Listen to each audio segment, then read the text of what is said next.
자, 이제 오늘도 여러분들과 계속해서 한번 따라하겠습니다. 일용할 양식을 일용할 양식을 일용할 양식을 일용할 양식을 주시옵고. 주시옵고. 자, 이제 오늘 주기도문 강의 5번째로 일용할 양식에 대해서 여러분들과 말씀을 나누기를 원하는데, 여러분들이 이제 주기도문을 대부분 이 주기도문을 외우시지 못하는 분들이 한 분도 안 계시잖아요. 우리 다시 한번 주기도문을 외워보겠습니다. 시작. 하늘에 계신 우리 아버지요, 이름이 거룩히 여김을 받으시오며 나라의 임하옵시며 뜻이 하늘에서 이룬 것 같이 땅에서도 이루어지이다. 오늘날 우리에게 일용할 양식을 주옵시고 우리가 우리에게 죄 지은 자를 사하여 준 것 같이 우리의 죄를 사하여 주옵시고 우리를 시험에 들게 하지 마옵시며 다만 악에서 구하옵소서. 대개 나라와 권세와 영광이 아버지께 영원히 싸움나이다. 아멘. 참 잘하셨습니다. 아니, 어떻게 그렇게 긴 거를 다 이렇게 줄줄줄 외우세요? 자, 이 주기도문을 여러분들이 어릴 때부터 신앙교육을 받은 나머지 이 주기도문을 줄줄줄 다 외우시는데, 이 주기도문 가운데 여러분들의 마음의 진심을 담을 수 있는 모든 대목들이 있지만은 특히 오늘 우리에게 일용할 양식을 주옵시고, 이 말씀에는 아마 여러분들의 절박함이 묻어나지 않을까 그런 생각이 듭니다. 자, 근데 오늘 우리가 주기도문을 외우면서 오늘 대목이 이렇게 우리가 외워요. 오늘날 우리에게 일용할 양식을 주옵시고, 이렇게 외우잖아요. 그죠? 오늘날 우리에게 일용할 양식을 주옵시고. 이 말씀이, 여러분이 외우는 말씀이 딱히 별 문제가 없는 것처럼 보이지만은 조금 우리가 좀 생각해 볼 문제가 있는데, 오늘 본문에는 여러분들이 한번 따라해서 오늘날 우리에게 일용할 양식을 주옵시고. 일용할 양식을 주옵시고. 근데 이제 오늘 여러분들과 같이 봉독한 이 말씀에는 오늘 우리에게 일용할 양식을 주시옵고, 이렇게 말하죠. 그러면 여러분이 외우시는 성경은 오늘날 이렇게 외우잖아요. 그죠? 근데 오늘 성경에는 개역개정이 이렇게 번역이 되어지면서 좀 바람직하게 번역이 되어진 것 같아요. 오늘 우리에게 일용할 양식을 주시옵고. 이게 오늘이라고 하는 말로 번역이 되어져 있는데, 오늘날과 오늘은 문법적으로 좀 차이점이 좀 있습니다. 오늘날이라고 하는 것은 문법적으로 이런 거예요. 하나님 이 시대에 내가 살아가고 있는 이 시대에 이렇게 이 시대라고 하는 이것을 담고 있는 그 말이 오늘날이라고 하는 말씀인데, 여기에 여러분들 예수님께서 오늘 가르쳐 주시는 기도는 오늘 우리에게 일용할 양식을 주시옵고 라고 하는 이 오늘은 말 그대로 today 이거예요. today 24시간 우리가 살아가고 있는 오늘을 얘기하고 있는 거예요. 자, 그러면 우리가 살아가고 있는 오늘은 현실적인 시대. 그러니까 여러분들은 오늘 주일이죠. 주일이 오늘이잖아요. 그죠? 근데 오늘날 하면 이것이 주일이 될 수도 있고, 그리고 앞으로 살아갈 여정도 될 수 있단 말이죠. 그렇죠? 그러면 여기에서 이 시대라고 하는 개념을 내포하는 말보다는 오늘날이라고 할 때는 이 시대만을 담지만은 오늘이라고 할 때는 오늘은 이 시대를 말할 수도 있고 오늘을 살아가는 24시간 투데이를 이야기할 수도 있어요. 예를 들어서 이렇게 한번 생각해 봅시다. 이 오늘이라고 하는 이 개념은 매우 중요한 것인데, 오늘날과 오늘이라고 하는 것은 다시 한번 정리하자면 오늘날이라고 하는 것은 현재를 살아가는 시대를 우리에게 이야기해 주고 있는 거라고 하면, 오늘이라고 하는 것은 우리가 살아가고 있는 지금, 오늘, 투데이, 그리고 이 시대를 함께 담고 있는 용어가 바로 오늘에 담겨져 있어요. 오늘날은 한 개념만을 담을 수밖에 없습니다. 그래서 아마 개역기정이 바람직하게 오늘이라고 다시 번역을 해낸 것 같아요. 제가 볼 때는. 왜 그러냐면 히브리 사람들의 이것을 제가 부연 설명을 드리자면, 히브리 사람들의 개념은 어떤 개념을 갖고 있는가? 천안대 그 최갑중 그 백석대 총장 하셨던 분인데, 이분이 신약학을 전공하신 분인데, 이분이 이제 주기도문 강해를 하면서 이게 이제 요 대목에 대해서 주기도문을 강의하면서 이렇게 얘기했어요. 주기도문을 예수님께서 가르쳐 주신 것이 1세기란 말이에요. 그렇죠? 1세기. 그러면 요 1세기에 예수님께서 제자들, 시브리 사람들에게 이 주기도문을 가르쳐 주시는 거잖아요. 예수님께서 그 시대 사람들에게 가르쳐 주는 것이지, 지금 2000년이 흘러서 2000년 후에 박규석이가 하니까 걔한테 그대로 가르쳐 줘야 되겠다, 이렇게 염두에 두시고 가르쳐 주신, 물론 거기에도 함축돼 있긴 하지만은, 그러나 그 시대의 시브리 사람들의 개념을 그 사람들이 갖고 있는 문화와 어떤 성격을 담아서 주기도문을 가르쳐 주셨을 거 아니에요. 그렇죠? 그러면 요 1세기의 시브리 사람들은 오늘이라고 하는 개념을 어떻게 이해하고 있었나? 오늘이라고 하는 개념을, 이게 이해되어야만 오늘날이 맞는지, 오늘 속에 담겨져 있는 이 말이 맞는지를 우리가 볼 수가 있는데, 이 말은 굉장히 중요한 겁니다. 예를 들어서 이렇게 한번 봅시다. 시브리 사람들은, 우리는 하루의 시작을 보통 어떻게 생각하죠? 아침부터 시작해요. 아침부터 하루의 시작이 되어진다고 생각하잖아요. 그런데 시브리 사람들은 하루의 시작이 저녁부터입니다. 저녁부터예요. 시브리 사람들은. 눈이 떠져서 해가 떴다 그러고 우리는 하루의 시작이 되어지지만, 시브리 사람들은 해가 질 때 하루의 시작이 되어져요. 그리고 1세기 때 살았던 사람들은 또 지독하게 그 하루의 개념을 그렇게 생각하고 있었어요. 그러면 보세요. 시브리 사람들이 예수님께서 오늘 우리에게 일용할 양식을 주시옵고 이렇게 말했을 때, 이 기도를 만약에 우리식으로 아침에 해가 뜰 때 기도했다 그러면 언제 양식일까요? today, 오늘의 양식이겠죠. 오늘. 그죠? 아침에 당장 먹을 거, 이 양식이겠죠. 그런데 이 기도를 시브리 사람들이 시작할 때, 저녁에 해가 질 때, 해가 지고 밤이 올 때에 오늘 우리에게 일용할 양식을 주시옵고 할 때는, 우리식으로 얘기하면 오늘의 양식일까요? 내일의 양식일까요? 내일의 양식이 되죠. 내일의 양식. 그래서 출애굽기에 보면 이런 말씀이 나와요. 하나님께서 광야에 있었던 이스라엘 민족에게 하늘에서 비같이 만나를 내려주시죠. 매일매일 내려주십니다. 그런데 매일매일 만나가 내리다가 6일째 되었을 때에는 하나님께서 갑절로 내려주셨어요. 왜냐하면 7일째 되는 날은 안식일이기 때문에 너희들이 나가서 거두지 말라는 거예요. 그리고 내려주시지도 않았어요, 하나님께서. 그래서 6일째 되는 날은 갑절로 거뒀어요. 그렇죠? 그러니까 6일째 내려주는 양식은, 6일째 내려주는 만나는 오늘의 양식도 되지만 어느 양식이 될까요? 내일의 양식도 되는 거죠. 안식일 끝까지 거뒀으니까. 이해되시죠? 이렇게 잘 쉽게 설명해 주는데 이해를 못하면 사람입니다. 자, 그러면 주기도문에, 그래서 이런 의미로 볼 때에 주기도문에 오늘이라고 하는 시제는 그 자체가 무의미해요. 그러니까는 이 오늘이라고 하는 이 시제 속에 이런 것이 담겨져 있는 거예요. 24시간 오늘이라고 하는 의미도 담겨져 있지만은, 오늘날이라고 하는 이 시대라고 하는 것도 함축되어 있는 것이 오늘이에요.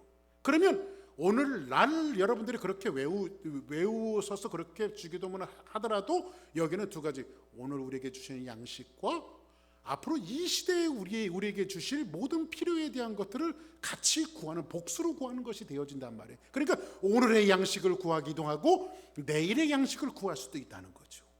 여기에 오늘 우리에게 일용할 양식을 주시옵고 라고 하는 말이 함축되어 있는 거예요. 그러면 오늘 본론으로 한번 들어가 봅시다. 오늘 이 말씀이, 오늘 우리에게 일용할 양식을 주시옵고 라고 하는 이 양식에 대한 구함은 오늘 우리에게 현재를 살아가고 있는 일이 우리에게 어떤 연결고리를 줄 수 있는가?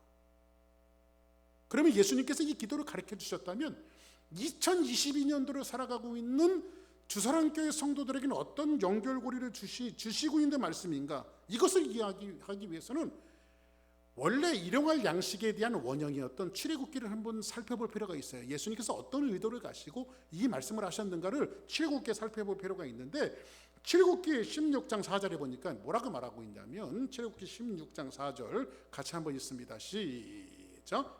그때 여호와께서 모세에게 이르시되 보라 내가 너희를 위하여 하늘에서 양식을 비같이 내리니니 백성이 나가서 일용할 것들을 날마다 거둘 것이라. 이같이 하여 그들이 내 율법을 준행하나 아니하나 내가 시험하리라.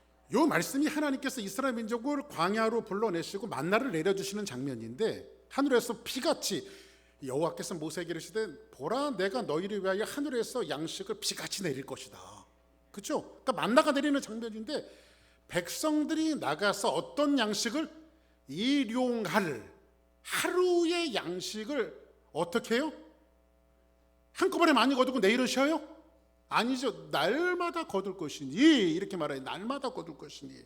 그러면 여기에서 이야기해주고 있는 이 말씀은 이렇게 생각하면 됩니다. 이스라엘 민족이 지금 광야에 나와 있어요. 광야는 어떤 땅입니까? 사막 아닙니까? 그렇죠? 씨 한 줌 뿌릴 곳이 없는 땅이 바로 광야예요.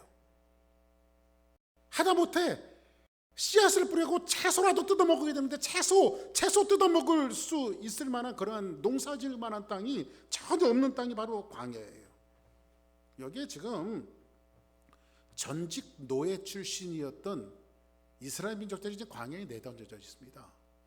그 땅은 아까도 말씀드렸다시피 농사 지을 수도 없고 씨앗 뿌릴 데도 없고 거둘 수도 없고 모래벌판이며 돌천지인 그 사막 땅에서 이스라엘 민족들이 양식을 구하는 문제는 이만저만한 일이 아니죠. 거기에 내던져져 있다라고 하는 것은 굉장히 힘든 일입니다. 지금 이 사람들이 어림잡아서 200만 가까운 사람들입니다. 장정만 60만 명이 있으니까 어림잡아서 200만 가까운 사람들이에요. 이 어마어마한 사람들이 지금 광야에 나와 있는데, 여기에는 어떤 사람들이 나와 있을까? 수많은 형태의 사람들이 나와 있을 거예요. 건강한 사람도 나와 있고 아픈 사람도 나와 있고, 어떤 사람은 걷지 못해서 들것에 실려 갖고 오는 사람들이 있을 것이고, 어떤 사람은 사람들이 많다 보니까 날 때부터 눈이 안 보이는 사람도 있을 거니까 식소리에게 이끌려서 손잡고 나온 사람도 있을 것이고, 예? 어떤 사람은 요즘식으로 얘기해서 중환자실에 있다가 야 나가란다 해갖고 들쳐갖고 나온 사람도 있을 것이고, 그렇죠? 거기에는 200만들이 전부 다 정상적인 사람들뿐만 아니라 정상적인 활동을 하지 못하는 사람들까지도 함축해서 나왔을 거 아니에요. 그렇죠? 조금 있는 사람, 조금 없는 사람, 많이 배운 사람, 조금 덜 배운 사람, 어린아이, 남녀노소, 병든 자, 눈먼 자, 기먹은 자, 뭐 여러 수많은 형태의 아픈 자들, 이런 사람들이 한꺼번에 지금 나와서 지금 광야에서 있는데, 그 광야는 이스라엘 민족에게는 정말 힘든 이 광야의 생활입니다. 그 수많은 형태의 사람들이 나와서, 제가 어떤 선교사님의 말을 들은 적이 있는데, 동남아 선교하신 분들이에요. 근데 동남아 선교를 17년 동안 하셨는데, 이 선교사님이 선교를 하다가 딸이 하나가 있었는데, 딸이 풍토병에 걸려갖고 그 딸을 살리려고 굉장히 노력을 했는데 딸이 그냥 풍토병으로 세상을 떠나버렸어요. 그러니까는 여러분들, 자식은 그런 말 있잖아요. 자식은 가슴에 묻는다고 말하잖아요. 이게 지금 여러분들 설명을 들으니까 그렇지, 세상 가장 불효가 뭐죠? 부모 앞서서 죽는 사람이 가장 큰 불효며, 그 불효라고 하는 것은, 자식이 죽는 것은 가슴 찢어지는 아픔이에요. 그렇잖아요. 근데 선교사님 내외가 하나님 앞에, 하나님, 이 진짜 척박한 땅에 와서 제가 열심히 하나님 앞에 선교하고 애쓴 것뿐인데 하나님 이게 뭡니까? 하면서 선교를 다 접고 한국 땅으로 돌아왔대요. 돌아와갖고 일상생활을 하고 있는데, 이제 선교사님하고 선교사님 사모님하고 계속 얘기를 하면서 옛날 일들을 추억을 하는데, 이 어린아이가, 이 죽은 딸이 항상 아빠 엄마에게 이야기하기를, 나도 이 다음에 커서 엄마 아빠처럼 훌륭한 선교사님이 될 거라고, 그런 얘기를 입버릇처럼 했대요. 그 얘기가 머릿속에 그냥 귓속에 그냥 이렇게 쟁쟁하게 들리니까 어느 날 기도할 때에 두 분이 같이 기도하면서 그런 결심을 했대요. 우리 딸도 선교사가 된다고 그러는데 우리가 선교를 접고 여기 있는 것이 합당하지 않으니 우리가 다시 마음 부둥켜 안고 딸의 유지를 죽은 딸이 유언과 같이 했던 이야기니까 우리 다시 거기 그 선교회에 들어가서 남은 여생을 마치자 해갖고 다시 선교사님 내가 다시 선교를 들어갔대요. 그래가지고 17년 동안 꿈결 같은 선교 생활을 하면서 그 선교사님이 아니라 선교사님 사모님에게 누가 이렇게 질문을 했대요. 선교사님, 사모님, 17년 동안 선교 생활을 해오면서 선교를 한마디로 어떻게 생각하십니까? 라고 이야기했더니 이런 대답을 하더래요. 저는 선교할 때요, 매일매일 이스라엘 민족의 아침을 맞는 기분이었습니다. 매일매일 이스라엘 민족의 아침을 맞는 기분이었습니다. 이렇게 고백을 해요. 여러분들 보세요. 이스라엘 민족에게는 그 아침이 어떤 아침이었을까요? 매일매일 아침이 어떤 그 아침이었을까요? 지금 200만 가까운 사람들이 여기에 하나의 생산물도 없는, 아무것도 없는 곳에 지금 나와 있어요. 어디서 지금 풀한포기 뽑을 때도 없고, 우리 한국 사람들 옛날에 그 보릿고기 넘을 때 피죽 끓여 먹는다라는데 그 피도 없어요. 거기는요, 그 피도 없는 그런 아주 척박한 이 사막 땅이고, 누가 도와주지 않으면 살 수 없는 그 척박한 땅이에요. 이 공간에 던져져 있는데 이스라엘 민족들은 매일 아침마다 뭘 기대했을까요? 이렇게 아마 있을 겁니다. 아휴, 어제 내렸던 만나가 오늘도 내렸을래나. 어제 도와주셨던 하나님께서 오늘도 도와주시려나. 이런 마음을 가지고 매일매일 아침마다 나가서 그 양식을 구했다는 거예요. 그렇지 않겠어요, 여러분들?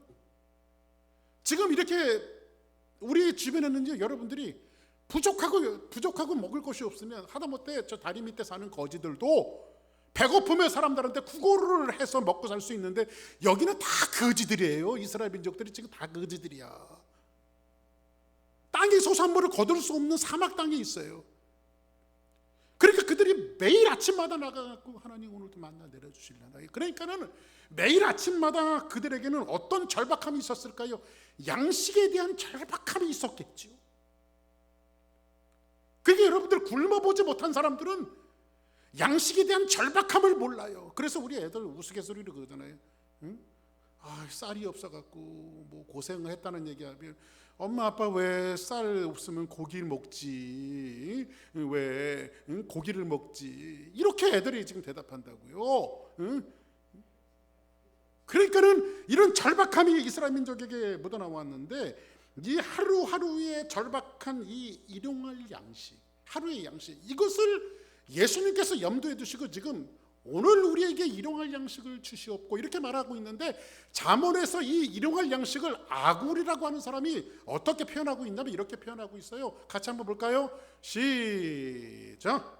곧 헛된 것과 거짓말을 내게서 멀리 하옵시며 나를 가난하게도 마옵시고 부하게도 마옵시고 오직 필요한 양식으로 나를 먹이시옵소서. 일용할 양식이라고 하는 함축적인 의미 속에는 어떤 의미가 담겨져 있냐면, 예수님께서 너희는 이렇게 기도하라.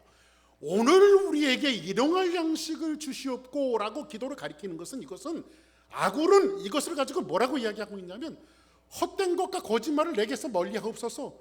나를 가난하게도 마시옵고 그렇다고 부자 되기도 싫습니다.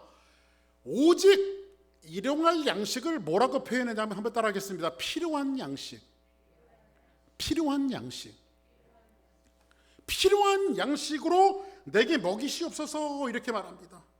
이것을 하루분의 양식, 필요한 양식인데, 사람에게는요 이 필요한 양식이 있어요. 그 필요한 양식이 뭐냐면 이런 겁니다. 여러분들, 사람은요 돈 많고 시간 많으면 지을 수 있는 게 죄밖에 없어요. 무슨 나쁜 짓을 해갖고 죄를 짓는다는 것보다도, 여러분들 돈 많고 시간 남으면 어떻게 될까요? 여러분들은 착하셔서 나 구제하러 나가야지, 돈 갖고. 매일매일 돈 남고 시간 남으면 가난한 사람 보살피러 다녀야지, 이렇게 사실 분들은 과연 매일매일 그런 삶을 사실 수 있을까요? 돈이 아무리 많다고? 솔직히 우리끼리 얘기해 보자고. 그러니까 돈 많고 시간 많으면 사람이 죄질 것밖에 없고요. 그렇다고 너무 찢어질 정도로 가난하고 힘들면 사람들 또 죄를 져요. 먹을 것을 위해서 또 죄를 져요. 그래서 예수님께서 이 기도를 가르쳐 주시는 것은 뭐냐면, 사람된 우리가 하나님과 굉장히 밀접해서 살아갈 수 있는 삶은 일용할 양식이다. 필요한 양식이다. 왜? 너무 많으면 죄 짓고 너무 적어도 죄 지으니까 하나님께서 우리에게, 예수님께서 가르쳐 주시는 기도는 너희들의 필요한 양식을 구해라. 일용할 양식, 그것이 너희들과 하나님이 같이 동행할 수 있는 최적절의 물질적인 축복인 것을 성경은 말씀해 주고 있는 거예요. 조금 아까도 이야기했지만, 돈 많아 갖고 여러분들이 시간 많으면 매일매일 다리 밑에 가면서 사람들한테 구제하고 돈 나눠주고, 이거를 여러분 매일 하겠어요? 어쩌다 한 번쯤은 그래 아직은 뭐 주머니에서 돈 내놔갖고 나 구제해갖고 내놓을 수는 있겠지. 근데 여러분들이 매일매일 그렇게 살지는 못하잖아요. 그렇죠? 자, 그러면 이것을 가지고 출애굽기 16장 16절에 보니까 같이 한번 읽습니다. 시작.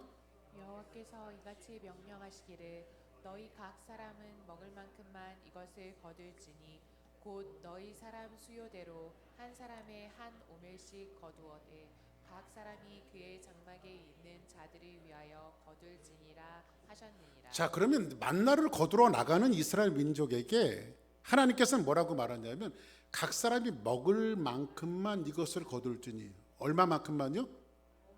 먹을 만큼만.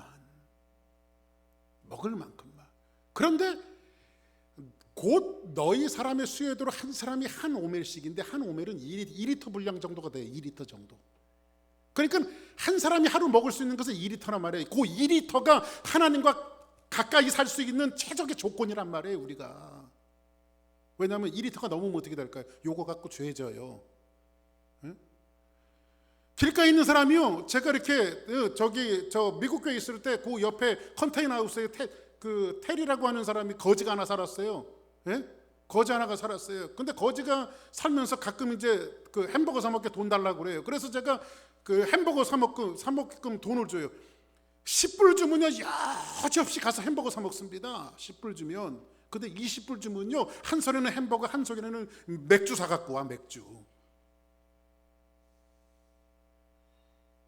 그러니까 여지없이 햄버거 값 넘으면 사람은 죄를 짓는다니까요, 이렇게요. 근데 오늘 이 말씀에 한 오멜씩 거두는데, 여기서 우리가 무심코 지나갈 수 있는 대목이 한 가지가 딱 있어요. 이 본문에 보니까 16장 16절에 보니까는 이런 말이 있습니다. 한 오멜씩 거두되, 그리고 나서 나오는 말씀이 각 사람이 그 장막에 있는 자들을 위하여 거둘지니라 하셨느니라. 그럼 이 봅시다. 아니 다 거두러 나가는데 장막에 있는 사람은 뭡니까 도대체? 장막에 있는 사람들은 누구예요? 여러분들 보세요. 지금 하늘에서 비같이 양식이 내리고 있으면, 한번 제가 생각나서 그런 얘기를 했는데, 지금 우리가 예배 드리고 있는데 바깥에서 어떤 헬기가 와갖고 100불짜리를 막 떨어뜨린다고 생각해 봅시다. 그런데 누가 하나 봤어요. 그러면 저는 아마 그럴 겁니다. 예배 잠깐 있다 하겠습니다. 나갑시다. 아마 그걸 주스러 나갈 거예요. 그걸 주스러 나갈 거예요. 그런데 오늘 여기에서 보니 하늘에서 양식이 떨어지는데, 어떤 사람은 나가서 부지런히 그걸 거두는데, 어떤 사람들 보고는 거두러 나가는 사람들 보고 뭐라고 말하냐면, 그 장막에 있는 자들을 위하여 거둘지니. 그러면 장막에 있다라고 하는 것은 이렇게 한번 묻습니다. 이 사람들은 거두러 나가지 않은 사람일까요? 거두러 나가지 못한 사람일까요? 그렇죠. 거두러 나가지 못한 사람들이에요. 예를 들어서 어린아이라든지 눈이 보이지 않던다, 아니면 중환자라든지, 이렇게 거두러 나갈 수 있는 노동력이 없는 형편의 사람들은 누가 거두라고 말해요? 노동력이 있는 건강한 사람들이 대신 거두다가 그들을 먹이라고 말하고 있어요. 그렇죠? 분명히 성경이 그렇게 얘기하고 있어요. 그러면 오늘 우리에게 일용할 양식을 주옵시고라고 하는 것은 뭘 얘기하고 있는 거예요? 여기 우리라고 하는 것은 단수예요, 복수예요? 복수죠. 오늘날 나에게가 아니라 오늘 우리 모두에게 일용할 양식을 주시옵고, 이것은 이스라엘 민족에게 하나님께서 지금 그 광야 속에서 뭐를 훈련시키냐면 나누고 분배하는 것이 무엇인가를 가르쳐주고 있는 거예요. 너희들 건강하게 해주고, 너희들 많이 공부하고, 너희들 많이 애써갖고, 너희들 혼자 벌어서 독식하고 먹고 살라는 것이 아니라 너희들이 약하고 힘든 자들을 같이 나누고 분배하는 그런 삶을 살아갈 때에 하나님이 원하시는 윤리적인 가치와 선함이 거기에서 같이 공존할 수 있다라고 하는 사실을 말씀해주고 있는 거예요. 그래서 여러분들이 건강하다라고 하는 것은 축복이지만은 그 축복 속에는 뭐가 담겨져 있냐면 너희들 건강 갖고 너희들 자신만을 위해서 살아가는 것이 아니라 힘들고 어려운 이들을 위해서 같이 살아가라. 할렐루야. 그래서 여러분들, 우리가 올해 선교적인 교회라고 말씀드리잖아요. 주사랑교회가 부족하고 연약하지만 좀 나눠야 될 것은 뭐냐면, 우리가 필리핀에도 교회 세워놓고 우리 주변에 힘들고 어려운 이들을 위해서도 우리가 함께 나눠야 되는 것이 여기에 있어요. 그것은 내가 뭐예요? 내가 노동력으로 그것을 나눌 수 있다라고 하는 것은 하나님은 나를 건강하게 만들어 주셨다는 거예요. 아멘. 삶의 축복을 주셨다는 거예요. 결국은 여러분들, 인간의 모든 문제는 빵의 문제입니다. 세상이 왜 전쟁을 해요, 여러분들? 먹을 것 때문에 전쟁하는 거예요. 먹을 것 때문에. 여러분, 빵이라고 하는 것이 원문에 보면 이런 거예요. 여러분들, 베들레헴 그러잖아요. 예수님이 태어나신 것이 베들레헴이잖아요. 그러면 레헴이 빵이에요. 빵. 레헴이. 그러니까는 베이트, 베들 하는 것은 베이트라고 하는 이 말이 집이라고 하는 뜻이근데, 집, 베이트레헴 이렇게 돼요. 근데 떡집이라는 뜻이에요. 그래서 예수님 베들레헴에 왜 오셨냐면 생명의 떡으로 오셨다라고 해서 베들레헴인 거예요. 그러면 레헴이 빵이라고 하는 뜻이고 떡이라고 하는 뜻인데, 이 레헴에 같이 뿌리를 두고 있는 원문이 있어요. 원문이 뭐라고 말하냐면 밀하마라고 하는 말이 있는데, 이 밀하마가 레헴에 뿌리를 두고 있는데, 밀하마는 무슨 뜻을 갖고 있냐면 전쟁, 이런 뜻을 갖고 있어요. 전쟁. 그러니까는 빵과 전쟁은 한 뿌리를 두고 있어요. 그러니까는 빵이 공평하게 분배되지 않을 때 사람들은 뭐가 일어난다? 전쟁이 일어난다 이거예요. 무슨 말씀인지 아죠? 우리가 쓰는 용어 속에 여러분들 평화라고 하는 말을 쓰죠. 피스라고 하는 말을 써요. 평화. 그 평화라고 하는 말을 한문풀이식으로 한번 얘기해 줄게요. 제가 적어왔는데, 저게 이제 한문풀이로 평화잖아요. 평차가 평평할 평이에요. 이렇게 평평하다. 응? 근데 화자가요, 화할 화자인데요, 요게요, 저 옆에 있는 것이 벼화자예요. 벼. 곡식 화자예요. 옆에 있는 것은 뭐죠? 이 정도는 다 아시죠? 입구자란 말이야. 입구자. 그러니까는 사람의 입에 곡식을 골고루 분배해야 평화가 찾아온다 이 말이에요. 그러니까 남의 입에 들어가는 것도 내가 뺏으려고 하면 어떻게 될까요? 평화가 깨지는 거지.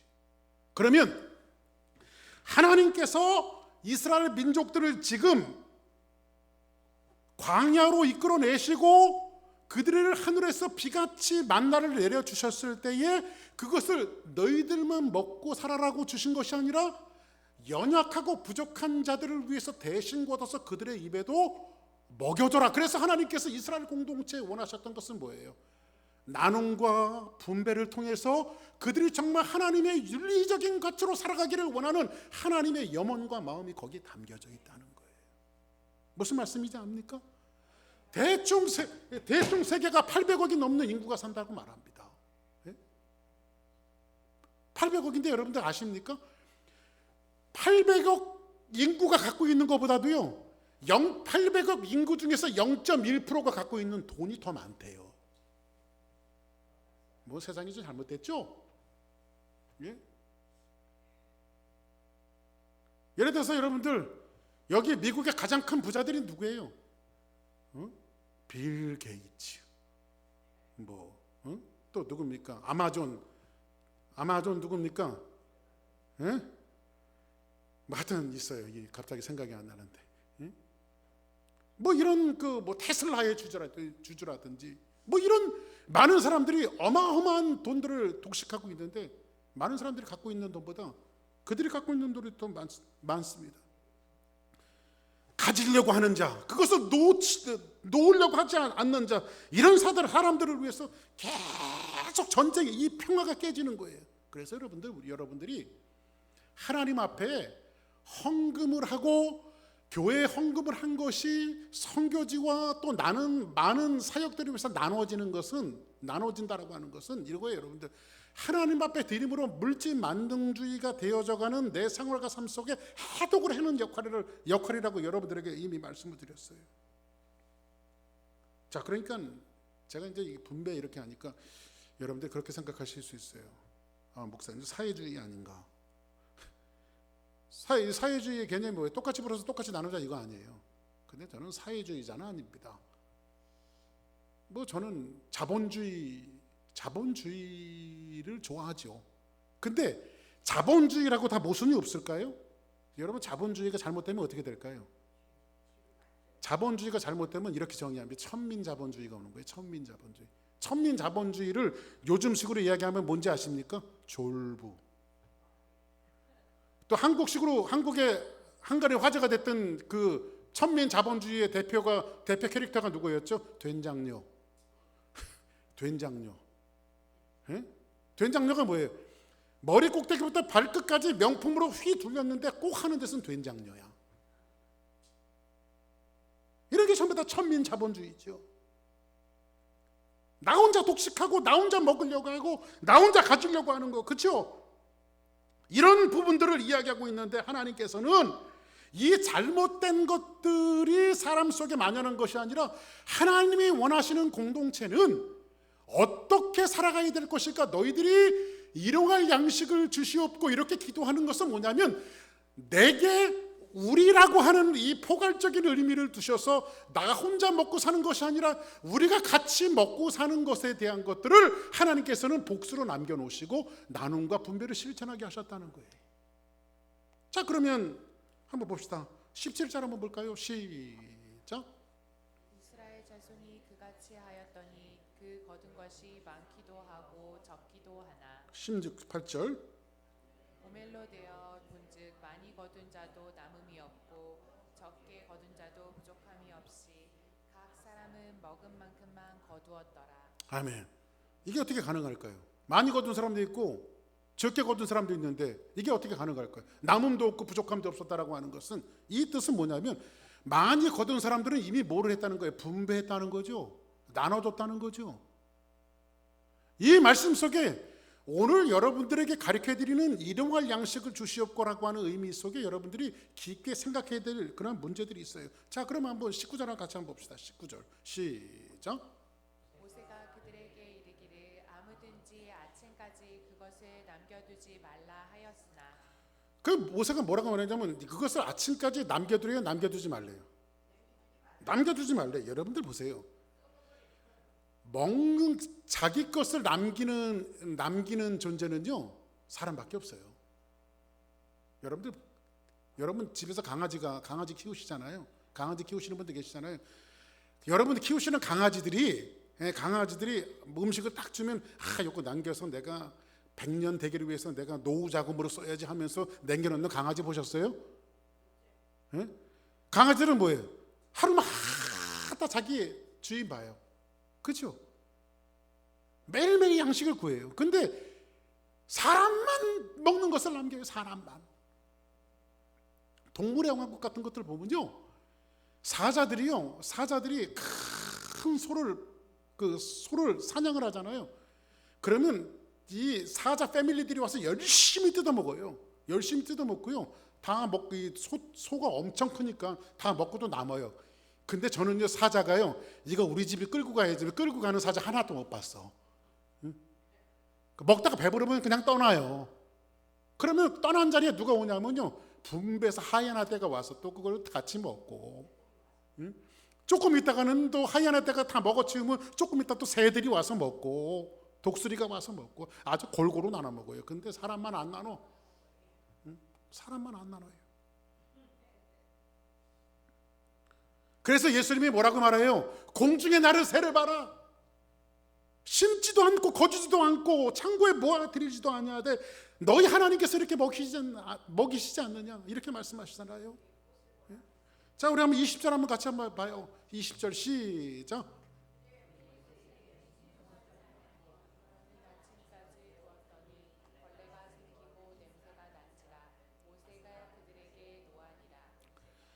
그들이 모세에게 순종하지 아니하고 더러는 아침까지 뒀어요, 안 뒀어요? 근데 그 양식은, 남겨놓은 양식은 썩은 양식이 되어졌죠.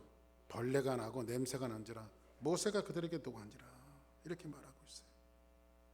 그러니까는 결국은 남는 음식은 썩은 양식이에요. 그리고 27절에 보니까 뭐라고 말하냐면요, 일곱째 날에 백성 중 어떤 사람들이 거들어 나가 얻지 못하고, 이렇게 말해요. 일곱째 날에 하나님 주신다고 그랬어요, 안 주신다고 그랬어요? 이미 여섯째 날에 내일의 양식까지 주셨잖아요, 그죠? 근데 이런 사람들이 꼭 있어요. 그래서 오늘 이 말씀에서 보니까는 안식일에도 벌판을 나가는 사람들이 있어요. 오늘의 양식으로 만족하지 않고 내일의 것을, 그 다음의 것을 구하려고 하는 사람들이 있어요. 인간의 탐욕 속에 들어가 있는 것이죠. 여러분들, 오늘 본문 예수님께서 가르쳐 주신 주기도문이 마태복음 오늘 몇 장이에요? 6장이죠. 근데 예수님께서 주기도문을 가르쳐 주시고요, 그 주기도문 6장 후반에 예수님께서 우리에게 가르치시는 교훈이 있어요. 그 교훈이 뭔지 아십니까? 25절 한번 같이 봅시다. 시작. 그러므로 내가 너희에게 이르노니 목숨을 위하여 무엇을 먹을까 무엇을 마실까 몸을 위하여 무엇을 입을까 염려하지 말라. 28절. 또 너희가 어찌 의복을 위하여 염려하느냐. 31절. 그러므로 염려하여 이르기를 무엇을 먹을까 무엇을 마실까 하지 말라. 이 똑같은 예수님께서 가르쳐 주신 주기도문 속에 나와 있는 본문 후반에 보니 예수님께서 일용할 양식을 가르쳐 주시고 그 후반에 뭐라고 말하냐면, 여기 세 절을 봉독했는데 여기 가장 많이 나오는 게 뭐예요, 여러분들? 염려하지 말아라. 한번 따라하겠습니다. 염려하지 말라. 염려하지 말라. 이 말씀을 계속해서 반복해서 말씀하고 있어요. 염려라고 하는 이 원문의 뜻은요, 나누이는 마음이에요. 나누이는 마음. 이런 거예요, 여러분들. 하나님, 뭐 하나님께서 그 주시는 은혜 좋습니다. 뭐 하나님의 은혜도 좋지만 그래도 내일을 위해서 내가 좀 준비해야 될 거 아닙니까? 하면서 내일에 대한 양식을 궁리하는 나머지 마음속에 분열되어지는 나누이는 마음, 이것이 바로 염려예요. 거기서 파생되어지는 것이 염려예요. 그러니까 주님만을 전적으로 의지하지 않는 마음, 이것이 바로 염려예요. 그래서 성경 6장 26절에 보니 뭐라고 말하냐면, 공중의 새를 봐라. 심지도 않고 거주지도 않고 창고에 모아들이지도 아니하되 너희 하늘 아버지께서 기르시나니 너희는 이것들보다 귀하지 아니하냐. 여기에 중요한 대목이 있어요. 새들에게는 하나님이 뭐가 되세요? 창조주가 되시죠. 근데 우리에게는 하나님이 누가 되세요? 아버지가 되세요. 창조주의 의무로서 새들도 하나님이 먹이시는데, 내가 너희를 아들 독생자 예수 그리스도를 이 땅에 보내주시고 그 아들의 피값으로 내 자녀 삼은 너희들에게 이 모든 것을 주지 않겠느냐. 이렇게 하나님께서는 우리에게 아버지로 등장하고 계세요. 그래서 성경은 뭐라고 말하고 있죠? 32절에 보니까 이는 다 이방인들이 구하는 것이라. 너희 하늘 아버지께서 이 모든 것이 너희에게 있어야 할 줄을 아시느니라. 여기서 이방인과 아버지가 등장하죠. 이방인은 누가 이방인이에요? 하나님을 아버지로 만나지 못한 사람들이 전부 다 이방인들이에요. 이 사람들은 자기가 심고 자기가 거두고 자기가 노력해서 살아가는 사람들이에요. 그러나 우리의 삶이 좀 잘 되고 못 될 때 이리이리하면서 아버지와 아저씨 사이로 왔다 갔다 하는 사람들이 있죠. 좀 잘해 주실 때는 하나님이 우리 아버지고, 좀 못 할 때는 하나님 아저씨고. 양식의 정의가 지난주에 여러분들에게 말씀드린 대로 양식의 정의를 뭐라고 말씀드렸어요? 우리가 힘을 쓰게 하는 것이 양식의 정의라고 말씀드렸죠. 근데 또 다른 의미는 뭐냐면 오늘 일용할 양식을 주셨고, 이것은 우리 생활과 삶 속에 필요한 모든 필요의 요구예요. 그 모든 것들을 지금 누가 주신다고 말씀하고 있어요? 하나님이 주신다고 말씀하고 있어요. 여러분들, 제일 중요한 것은 여러분들이 하나님의 자녀로, 하나님의 아들과 딸들로 여러분들이 하나님 앞에 서 있는가, 이것이 굉장히 중요합니다. 이렇게 한번 생각해 보자고요. 자식들은요, 키우면요, 아니 부모가 낳은 죄밖에 없는데 자식들이 왜 이렇게 당당한지 몰라요. 부모한테 엄마 밥 줘, 맡겨놓은 거 달라고 그래요. 엄마 돈 줘, 응? 엄마 내일 뭐 하는데 뭐 비용 줘. 아니 애들이 태어나기 전서부터 지 부모한테 맡겨놓고 태어났어요? 근데 애들은 뭐예요? 당당하죠, 지 부모들한테. 근데 어떨 때 매일 달라고 그러면 부모 입장에서는 좀 짜증 날 때도 있죠. 쟤는 뭘 저렇게 당당한가. 그러나 패러다임을 전환합시다. 어떻게 전환하냐면 애들이 와갖고 엄마 돈 줘, 엄마 밥 줘, 아빠 뭐 줘, 이렇게 할 때는 여러분들이, 부모는 이렇게 생각하면 됩니다. 아, 저 자식이 나를 아버지로 인정해 주는구나. 저 자식이 나를 엄마로 인정해 주는구나, 이렇게 생각하시면 돼요. 근데 엄마한테 숙제해서 숙제물 살아가야 되는데 옆집 아저씨한테 구하면 아빠 입장에서는 이게 아빠에 대한 예의가 아니죠. 응? 근데 우리는 하나님을 아버지로 모시고 살면서도, 고백하면서도 아빠와 아저씨 사이로 왔다 갔다 한단 말이지. 이제 말씀을 좀 정리하겠습니다. 오늘 예수님께서 우리의 일용할 양식을 구하는 기도는 내가 나 먹고 살겠습니다라고 하는 것을 구하는 것뿐만 아니라, 하나님, 나보다 더 연약한 자들의 목까지 같이 짊어지고 살겠다라고 하는 고백이 여기에 담겨져 있어야 된다는 거죠. 그러면 여러분들이 나누고, 즉 약한 자들의 목까지 같이 살겠습니다라고 하는 고백까지 여러분들이 할 때 여러분들에게 뭘 주실까요?